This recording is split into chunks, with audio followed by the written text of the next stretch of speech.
I crashed my mother's lavish engagement party. Now she's banned from my life forever. And then we pulled up to the curb outside my mother's place in Savannah, the street already packed with sleek cars and valet confusion. Logan parked a block down, still holding on to the naive hope that this Thanksgiving dinner would be as casual as the invitation claimed.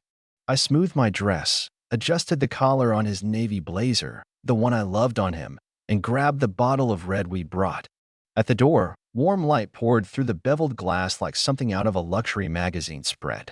I should have known right then that I'd been baited, but I didn't say anything as we stepped inside and got slammed by the sound of laughter and clinking glasses from a house already half full. The smell of designer perfume and catered appetizers hit me before anyone even noticed us. My mother emerged from the crowd wearing a champagne-colored dress and enough jewelry to blind a small village.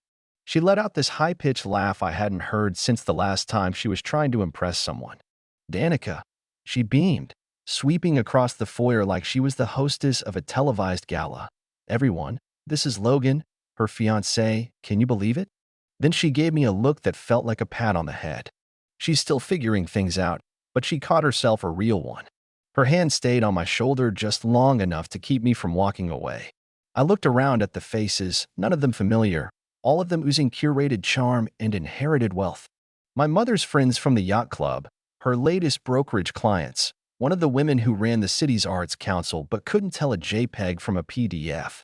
I knew the type. Logan squeezed my hand when he felt me stiffen, and I let him lead me into the crowd like we were guests at someone else's party. The introductions began fast and shallow. "Danica does some creative thing, right?" She chirped at one woman in pearls, "digital design, branding, something or other, I think." Logan, ever gracious, tried to help. "She runs a creative agency. They just launched a global campaign for," she laughed. "That's cute. She's always had a wild imagination." I kept my face still, trained in the art of silent endurance. At the cheese board, she told a hedge fund manager's wife, "Graphic design is more of a passion project than a proper career, don't you think?" Logan interrupted, casually dropping names of my recent clients, including one with a Forbes feature, but it didn't matter. My mother had already laid the groundwork. Anything I said after would sound like overcompensation. She'd been doing it for years, finding ways to frame me as the artist who never quite got her act together, the child who aged into a disappointment. An hour in, she clinked her spoon against her wine glass and stood to give a toast. The room fell quiet. I knew that gleam in her eyes, that tilt of her head that meant she was winding up for something polished and cruel. "To Danica," she said, raising her glass with a smile that didn't blink, "who's still trying to become something, never give up, darling." Some people laughed. A few clapped. Logan didn't let go of my hand, but I pulled it free. My stomach dropped through the hardwood. I excused myself, walked through the dining room, and locked myself in the guest bathroom where I sat on the tub's edge counting the tiles just to keep from screaming. We left not long after. Logan didn't say anything until we were halfway back to our apartment. Then, in the calm way he reserves for serious things, he asked, "Has it always been like this?" I nodded, told him it had been like this since I was old enough to want anything she couldn't control. I explained how every time I succeeded, she found a way to shrink it until it could fit into a one-liner that made her look like the patient matriarch. How she compared me to the daughters of her friends, doctors, executives, one who married a neurosurgeon. I told him she once called my company Photoshop Time in front of extended family, like it was a joke. How she once offered to pay me in spa gift cards if I designed flyers for her friend's Pilates studio. When we got home, I went straight to my office, pulled an old hard drive from the back of the drawer, and plugged it in. The screen lit up with years of artifacts, screenshots, voicemails, PDFs of messages from when I was 19, 26, last Tuesday. I opened a folder I hadn't touched since my 20s, one labeled "Stuff I Should Probably Forget." Inside were journal entries, saved texts, a video I'd hidden in a folder of archived school projects. It was grainy, time-stamped, but real. I was 12 in the clip, sitting at the kitchen table, silently crying while she towered over me yelling about AB on a math test. The camera was tucked inside a stack of books. Her voice echoed off the tile like it had never left. I didn't cry watching it. I didn't feel anything I could name.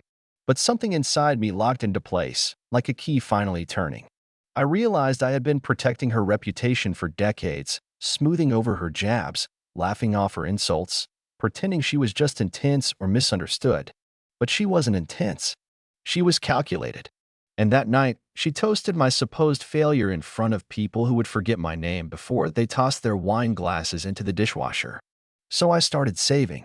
Not just the old stuff, but everything new. 2 days after that party, she sent an email saying I'd embarrassed her with my melodramatic sulking. There was a voice memo accusing me of ruining the vibe. I created new folders by year, backed up everything to an encrypted drive, and started cataloging it like it was evidence. Not because I wanted revenge. Not yet. But because the next time she tried to rewrite the narrative, I wanted something stronger than memory. I wanted the truth printed, labeled, documented, and ready. Because I knew this wasn't the last time she'd try to erase me from my own story. And next time, I'd be prepared. It was a Wednesday morning when Logan forwarded me an image mid-scroll during a meeting, a glittering digital invitation nestled between casual messages and subscription emails I hadn't checked.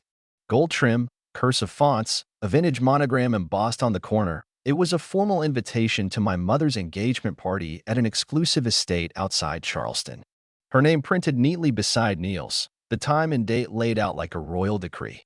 But what caught my breath wasn't the invitation itself. It was the fact that my name wasn't on it. Neither was Logan's.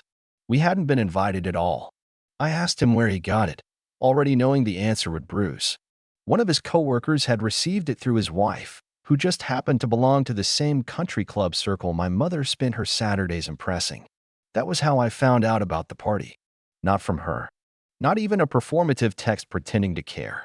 Just secondhand news like I was some forgotten distant cousin who'd moved away and lost relevance. I texted her directly, no build-up, no soft entry.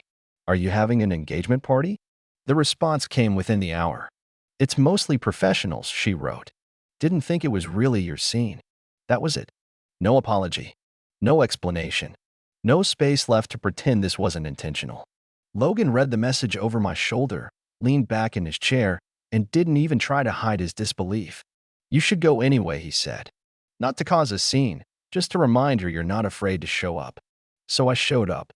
That night, I wore a deep crimson silk dress with a neckline she would have hated, too daring, too loud, too far from whatever she considered appropriate. My heels clicked down the stone path louder than I remembered, a rhythmic warning to anyone listening. The valet took my coat without hesitation, no list, no questions. Inside, the space opened into a grand chandelier-lit hall filled with softly murmuring voices and clinking crystal. Guests sipped from champagne flutes and laughed too loudly at stories no one would remember by morning. I walked through the entry with the posture of someone who belonged, even though I knew that wasn't what she wanted. A few people turned their heads. One or two I vaguely remembered from other carefully curated events, a former client of hers, someone's cousin who'd tried to pitch a jewelry startup over wine at a fundraiser. I ignored them all. My mother stood near the bar, in a silver-wrapped dress, laughing at something she clearly didn't find funny. The moment she saw me, her entire face tensed before snapping into a practiced smile. She made her way across the room like it cost her something. "And here's Danica," she announced, voice too bright, linking her arm with mine and gently steering me toward a hallway. It looked affectionate, but her grip said otherwise. "You're not planning to make a scene, are you?" she asked, not even bothering with pretense. I smiled calmly and told her I came to celebrate. She didn't believe me. Her eyes dropped to my dress. Her mouth pinched in that way it always had when she wanted to scold me without making a sound.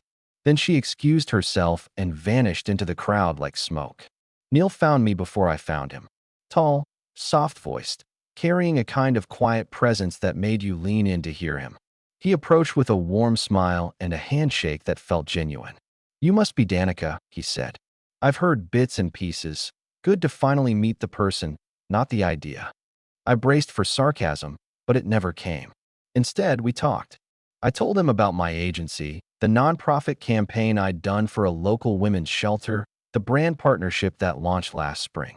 He asked thoughtful questions, listened without interruption, nodded at all the right times. I told him I'd supported myself since I was 17, never taken a dollar from family after high school. He looked genuinely impressed. "That's not easy," he said. You should be proud. My mother started orbiting the moment she noticed. She interrupted twice, once to mention a wine Neil should try, another time to redirect his question about my nonprofit work to her recent listing in River Oaks. Neil, polite but firm, redirected the conversation back to me. She didn't like that. Not one bit. I caught her watching us from across the room, jaw tight, hands clasped in front of her like she was praying for composure. Eventually, I left Neil's side and slipped into the hallway to retrieve my coat. That's when she followed. Alone, she didn't waste time. She leaned in close and hissed, "Are you trying to embarrass me? In front of someone who actually matters?" I didn't yell. I didn't react. I just looked her in the eyes and said, "I matter." Her eyes blinked once, stunned, like the sentence physically hit her. I turned without another word and walked toward the elevator. Neil caught up before I could press the button. "Wait," he said, pulling a pen from his blazer. "Do you have a card?" I handed him one without hesitating. He tucked it into his pocket like it meant something. Maybe it did. Back at home, I checked my inbox before bed. One new message from her, 4 long paragraphs. No greeting, no apology, just accusations. That I was trying to sabotage her happiness. That I was bitter, jealous, pathless. That I inserted myself into her life every time things were going well. She called me a storm. Said I destroyed everything I touched. I didn't reply. I didn't even finish reading it. I added it to a new folder labeled Engagement Party and backed up the drive again. This time, I added notes. What she wore. What she said. Neil's expression. The look in her eyes when I said I mattered. 3 days later, my phone buzzed during a video call with a client. Unknown number. I let it go to voicemail. Hours later, I listened. It was Neil. He sounded tired, serious. He said he had some questions and asked if I'd be willing to meet for coffee. I texted Logan everything. We agreed I wouldn't go alone. We met Neil at a quiet cafe tucked between 2 brick townhouses near his place. He was already seated at a corner table, 2 coffees waiting, dark circles under his eyes. He didn't waste time. "A few people said things," he started. "About you. That you drifted. That you needed help. That you couldn't hold a job." He stared at me. "Is any of that true?" I shook my head once and told him no. I'd worked through college, paid off every student loan, launched my agency on freelance gigs and late nights. No seed money. No support. No car. Nothing. He looked down at his coffee. Said he didn't know what to believe anymore. I told him I wasn't trying to ruin anything. But if he was going to marry her, he deserved the full picture, unedited. Logan added that she had insulted his career when they first met, called ethical investing a cute way to avoid ambition, and said he'd never be respected doing that kind of work. Neil didn't look surprised. "She said things about my kids," he admitted. "That their mother spoiled them. That they need stricter boundaries." I thought it was just blunt honesty. Now I'm not sure. Then he asked a question I didn't see coming. "Do you have proof?" I nodded. I said yes, but I wouldn't send anything unless he truly wanted to see it. He said he did. That night, Logan and I went home and opened the folder. We selected carefully 3 voicemails, 2 emails, 1 video from when I was 12. We uploaded it all to a private, password-protected link and sent it with a single message, "Only if you're ready." He didn't reply. Not that night. Not the next. But the tracker showed he opened every file. Twice. Some more than that. I didn't check for a response. I didn't need one. That night, I didn't cry. I didn't shake. I just sat in the dark beside Logan, lit by the soft blue of the screen, and breathed for the first time in years. Because for once, the truth wasn't just mine to carry. For days after I sent Neil the files, my cousin Raya called me in the middle of her lunch break, voice vibrating with caffeine and gossip. "Your mother is absolutely spiraling," she said, barely waiting for me to say hello. According to Raya, Gloria had spent the morning pacing in her kitchen, calling relatives and sobbing about betrayal, painting herself as the victim in a sabotage campaign orchestrated by her ungrateful daughter. She claimed I had manipulated Neil with edited clips, twisted narratives, and out-of-context recordings. I didn't respond. I didn't defend myself. I didn't even hang up with frustration. I just listened, calmly filed Raya's intel away, and thanked her before getting off the phone. That same afternoon, a long text from Gloria appeared on my screen with no warning, no greeting, just a single block of dense, breathless fury. She called me petty, dramatic, obsessed with tearing her down just when her life was finally coming together. She said I was addicted to chaos, jealous of her happiness, and bitter because I'd never really grown up. I didn't read it more than once. I took a screenshot, added it to the digital archive, then backed it up to both my encrypted drive and Logan's office server. Later that evening, Logan and I logged into the link tracker. Neil had spent the last 3 days revisiting the files, opening the childhood video 3 separate times and replaying 2 voicemails more than once. We didn't take it as a sign of indecision. It felt like someone trying to absorb a truth they'd spent too long ignoring. Logan suggested we duplicate the files on physical flash drives, one for our apartment, one stored in a secure cabinet at his office. We cross-referenced email headers, attached timestamps, and created a master document list. We weren't collecting evidence for a lawsuit, but we weren't leaving anything to chance either. The next morning, just after 8, my apartment intercom started buzzing over and over again, fast and urgent like someone holding the button down out of spite. At first I ignored it, assuming a confused delivery driver had the wrong unit, but when it kept going, I walked quietly to the peephole and checked. She was there. Gloria stood in the lobby wearing sunglasses indoors, phone pressed to her ear, pacing like a lion trapped in a glass box. She buzzed again, then started jabbing random numbers into the keypad, trying to reach other tenants. Within minutes, the building super stepped into the frame, confused but calm. Through the door I heard her say, "This is a family emergency. My daughter's unstable. I need to see her." I didn't open the door. I didn't respond. I called building security. They arrived quickly, 2 guards in navy jackets, one of whom gently escorted her outside while the other took her name for an official incident report. She didn't go quietly.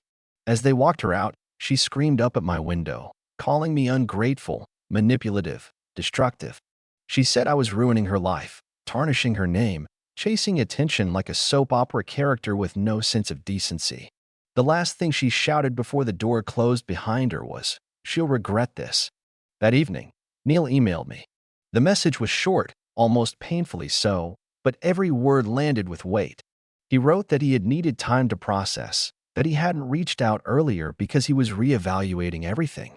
Then he thanked me. "You've opened my eyes to patterns I didn't want to acknowledge. I see her differently now." I didn't reply, at least not immediately. I printed the email, added it to the binder, uploaded a PDF to my digital archive, and wrote a single note at the bottom. "He believes me." The following day, I opened Facebook during a break and saw that Gloria had posted a photo from an old vacation, one of her and Neil standing in front of a beach resort, smiling at the camera like they were selling sunscreen. The caption read, "Some people would rather tear down than build up, but love wins." She tagged Neil. The comments were predictable. "Ignore the negativity," one woman wrote. "You two are meant to be," another said. I took screenshots of everything, made sure to capture the tag and timestamp. A few hours later, Neil's tag disappeared. The post stayed, but his name was gone. That told me everything I needed to know. That same evening, Logan's sister called him with a warning. Apparently, Gloria had reached out to an old contact at Logan's firm, someone she knew distantly from a charity event years ago. She claimed I had unresolved emotional issues, that I was projecting childhood wounds onto innocent people, and that Logan might want to reconsider who he tied his future to. The woman didn't buy it. She contacted Logan immediately and warned him the message had come off calculated and manipulative. We added her name to our documentation log, noted the time and channel of contact, and flagged it as an external escalation attempt. The next day, one of our neighbors stopped me in the hallway as I was heading to the mailbox. She asked if everything was okay, then explained that my mother had buzzed their apartment during her outburst in the lobby, telling them I was in danger and needed help. The neighbor was kind, non-invasive, and offered to submit a written statement if I ever needed one. I thanked her sincerely, then went straight upstairs to contact the property manager. Within a day, the building formally filed an incident report. Gloria was marked as a restricted visitor, meaning she wouldn't be allowed on the property without prior approval. Surveillance footage of her lobby behavior was saved to the cloud. I requested a copy. Neil went quiet again, and I let him. I didn't follow up. I'd given him more than enough to work with.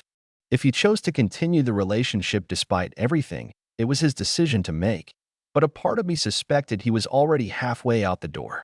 Still, something about his last message stayed with me. The clarity, the lack of doubt. He wasn't just questioning her. He was seeing her clearly for the first time, and once that door opened, it was nearly impossible to close it again. Then, out of nowhere, I received a message from someone I hadn't spoken to in over a decade. Her name was Isla, a former co-worker of Gloria's, someone I vaguely remembered as warm but quiet, the type of person my mother used to describe as a little too delicate for high-stakes business. Isla's message was simple but striking. Just wanted you to know you're not the only one she's tried to rewrite. I asked her what she meant. We ended up speaking on the phone that same night. Isla told me they'd once been close friends, that my mother helped her through a messy divorce, but things changed after Isla got promoted to a position Gloria had quietly angled for on behalf of a different friend. Gloria didn't confront her directly. Instead, she started spreading rumors about how Isla had manipulated their mutual boss. 2 months later, Isla left the company under pressure. She's always been strategic, she said, but she hides it behind warmth. You don't see the claws until they're already in you. By the end of the call, I felt something shift in my chest. Not just relief, but validation. I wasn't the only one. She'd done this before. Maybe she'd always done it. Maybe I was the first person to document it with timestamps, files, and digital backups. Or maybe I was just the first to say no out loud. Whatever the reason, her mask was cracking, and I wasn't the one tearing it off. She was doing that all by herself. Paul asked to meet again, this time in a park tucked behind a row of boutique shops near his building, a place quiet enough for people who didn't want to be overheard. I got there a few minutes early, but he was already sitting on a bench near a weathered fountain, holding 2 coffees and a yellow legal pad resting on his lap. His face looked drawn, like he hadn't been sleeping, like he'd spent too many nights thinking in circles. When I sat down, he didn't waste time. He flipped open the pad and asked, without flinching, if I end the engagement and she tries to smear me, would you be willing to testify? I stared at him for a moment, not shocked, but still unprepared for how direct it was. I asked what she'd said, even though I already had a rough idea. He explained that Gloria had started making subtle threats, saying that if he humiliated her, she'd have no choice but to clarify certain stories from their relationship. She hinted that she had compromising messages from vacations, framed in a way that would make him look unstable or cruel. She said people always believe the woman first, especially one with her social circle and polished reputation. I told him I wouldn't initiate anything, but if she dragged me into her lies or tried to ruin him publicly, I'd tell the truth, on record, if necessary. He nodded slowly, made another note on his pad, then asked something that hit me harder than I expected. How did you deal with her for so long? I hesitated, then answered as honestly as I could. I pretended it didn't hurt as much as it did, I said. I made excuses, said she was just intense, just trying to help. I buried the parts that didn't fit her narrative until I didn't know where I ended and she began. He didn't interrupt. He didn't nod. He just sat there, tapping his pen against the corner of the pad, looking at nothing. Then he said it. I've started noticing the same tactics with me. With my kids. He told me that the week before, Gloria had corrected his daughter's posture at dinner in front of a guest, saying she looked lazy and undertrained. Later, she told his son that his science project was juvenile for a boy his age, and that maybe he needed more discipline if he ever wanted to be taken seriously. It was the first time I saw her clearly, he said, and I hated what I saw. Around that same time, Gloria started flooding Facebook with vague, cryptic posts. One read, "Some people bite the hand that fed them, others choke on it." Another said, "Snakes don't hiss anymore, they call you family." There were no names, no context, just bitterness carefully disguised as spiritual wisdom. She began locking down her page, removing tags, blocking Logan, even deleting old comments from relatives who'd supported me at the engagement party. I archived every post, timestamped them all, sorted by content and audience. She was rewriting the script again, but this time I had the entire stage recorded. 2 days later, she crossed a line I didn't see coming. Without warning or invitation, she showed up at Logan's office with a box of cupcakes from a trendy bakery She probably hadn't set foot in herself. She told the front desk assistant she was just surprising her future son-in-law with treats, a kind gesture, nothing more. But then she leaned closer and said, "Honestly, I just wanted to check on Harper. She's been acting unstable lately." The assistant relayed the comment to Logan within the hour. He didn't wait. He filed a report with building security, submitted a written complaint, and had her added to their restricted access list. That night, we sat at our kitchen table and updated the timeline. We logged the building report, printed a copy of the visitor log showing her arrival time, and attached the assistant's signed statement. We even pulled security footage from the lobby, where she stood smiling too brightly, phone in one hand, cupcakes in the other, already calculating the damage she could cause with nothing but suggestion. I called Paul that evening and told him everything. He wasn't surprised. "I've already made my decision," he said. The wedding's postponed indefinitely. 2 days after that, I got word through Raya that my mother had found out. Not from Paul directly, but from a mutual friend who'd heard it secondhand. Gloria lost it. First, she called my aunt and accused her of feeding me lies. Then she left a voicemail on my phone, her voice trembling with rage and betrayal. She shouted that I'd sabotaged her only shot at happiness, that I was jealous of her success, that I'd always been broken, and now I was making it everyone's problem. I didn't finish listening. I forwarded the file to Logan, uploaded a copy to the archive, and logged the date with a single note: collapse, phase 1. That weekend, Logan and I booked a last-minute cabin 2 hours up the coast, just us and the ocean. No Wi-Fi, no cell towers, no inbox. For 2 days, we didn't talk about her at all. We cooked, drank whiskey on the deck, and watched waves slide in under a silver sky. I didn't cry. I didn't celebrate. I just breathed. Not relief, not closure, just stillness. The kind of silence that doesn't need to be explained or justified. I wasn't waiting for an apology anymore. I wasn't hoping for anything. That version of me didn't exist anymore. When we got back, a pale ivory envelope was waiting in the mailbox. Gold foil lining. My name printed in elegant serif font like nothing had ever happened. It was a formal invitation to a reconciliation dinner, worded like a wedding speech, soaked in sugar and condescension. No apology. No accountability. Just a chance to move forward with love and understanding. I almost threw it away, but something about the timing made me pause. I forwarded a photo of it to Paul and asked if he'd agreed to come. He replied within the hour, "I've heard about it." I declined. Against every warning bell in my head, I decided to go. Not for her. For me. Logan insisted on coming too. "If she's staging something, you're not walking into it alone," he said. The night of the dinner, her house looked like a showroom. Candles lined the walkway. Jazz filtered through the windows. Inside, the table was set like a magazine ad. Silver chargers, white linens, name cards that spelled my name correctly for the first time in years. She greeted us like a hostess in a commercial, wearing pearls and forced charm. She complimented my shoes, called Logan a sharp dresser, and talked as though she'd been planning the evening for months. We took our seats. That's when I noticed it. Her phone on the table, face down but angled toward the center, its camera lens just visible in the reflection of a water glass. I watched it quietly, then pulled my own phone from my purse, hit record, and placed it right next to hers. Her smile froze for a half second before she recovered. Dinner played out like theater. She asked Logan about his firm, pretended to praise my work, and referred to Paul as sensitive but in need of space. 20 minutes in, I leaned forward. "Why did you tell people Paul backed out because of commitment issues?"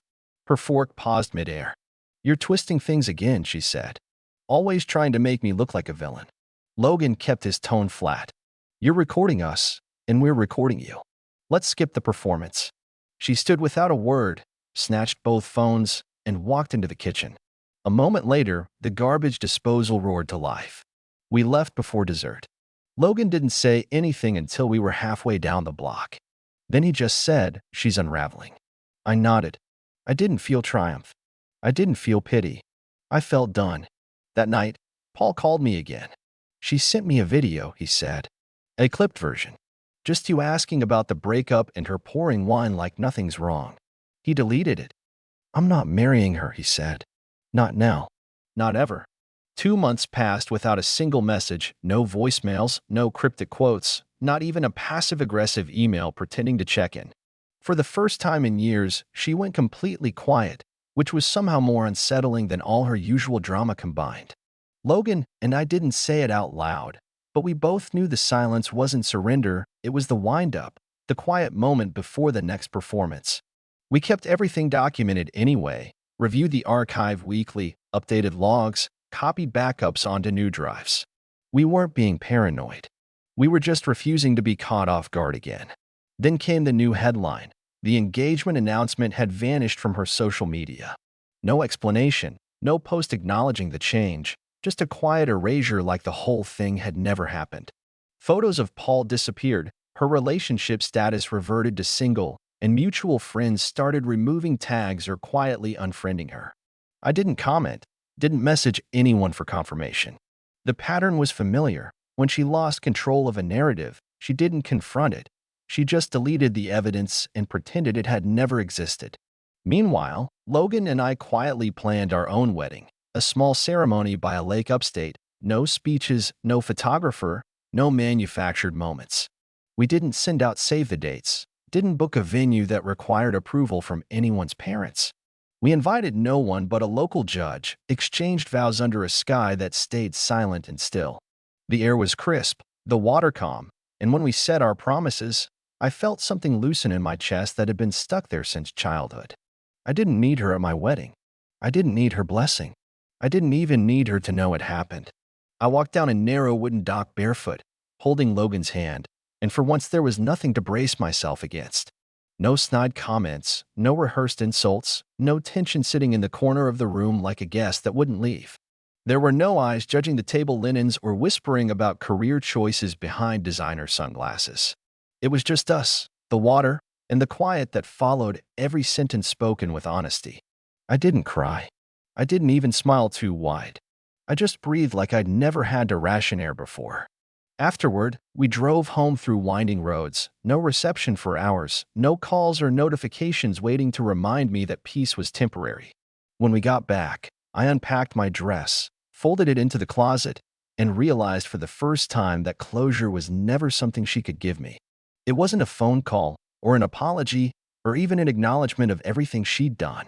Closure was standing still in my own story without needing to explain why I stayed so long or why I left when I did. A week later, I got a message from Paul. It was just 2 lines. I hope you're doing well. I'm in a better place now. Thank you. I replied simply, no emotion, no need for more than he gave. You deserve the truth. I'm glad you saw it. That was the end of it. Nothing dramatic. No promises. Just a final note between 2 people who both survived the same storm from different angles. That night, Logan and I sat on the balcony, the air thick with the scent of summer, the kind that makes you remember you're alive. I leaned my head on his shoulder and thought about all the years I'd wasted trying to win a game she was never going to let me play fairly. All the moments I'd rewritten in my mind, wondering if I'd overreacted, if I'd misunderstood, if maybe I had made her into the villain because it was easier than accepting that she just didn't love me the way I needed. But none of that mattered now. What mattered was this. I had the evidence. I had the timeline. I had the silence. I had the truth. And for once, that was enough.